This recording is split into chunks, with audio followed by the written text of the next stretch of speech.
Mobile banking প্রতিষ্ঠানগুলোর অতিরিক্ত cash out charge এবং শতকরা হারে সার্ভিস ফি আদায় কেন অবৈধ হবে না তা জানতে চেয়ে হাইকোর্ট রুল জারি করেছেন।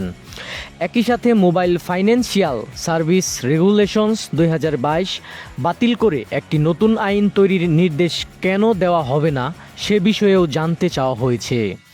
আজ বিচারপতি মুজিবুর রহমান মিয়া এবং বিচারপতি রেজাউল করিমের সমন্বয়ে গঠিত হাইকোর্ট বেঞ্চ জনস্বার্থে দায়ের করা এক রিটের শুনানি শেষে এই নির্দেশ দেন।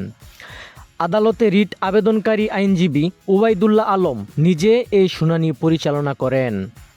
শুনানিতে জানানো হয় 2022 সালের MFS রেগুলেশনের 2 নম্বর বিধি অনুযায়ী ব্যাংক সেবা বঞ্চিত ও প্রান্তিক জনগোষ্ঠীর কাছে সুলভ মূল্যে আর্থিক সেবা পৌঁছে দেওয়ার কথা ছিল, কিন্তু বাস্তবে দেখা যাচ্ছে ব্যাংক থেকে ব্যাংকে 1 লাখ টাকা পাঠাতে সার্ভিস ফি মাত্র 10 থেকে 15 টাকা কাটা হলেও বিকাশ, নগদ বা রকেটের মতো মোবাইল সেবাগুলোতে 1 লাখ টাকা ক্যাশ আউট করতে গ্রাহককে গুনতে হচ্ছে 1850 টাকা পর্যন্ত, যা প্রায় 1.85%। আইনজীবী ওবায়দুল্লাহ আলম জানান, এটি দরিদ্র মানুষের সাথে একটি প্রতারণামূলক আচরণ এবং শোষণের শামিল।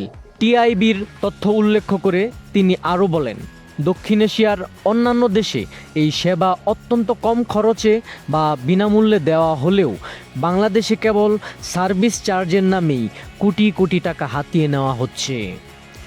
মামলায় অর্থ মন্ত্রণালয়ের সচিব, বাংলাদেশ ব্যাংকের গভর্নর, পোস্টাল ডিপার্টমেন্ট এবং বিকাশ, নগদ ও রকেটের চেয়ারম্যান সহ 7 জনকে বিবাদী করা হয়েছে।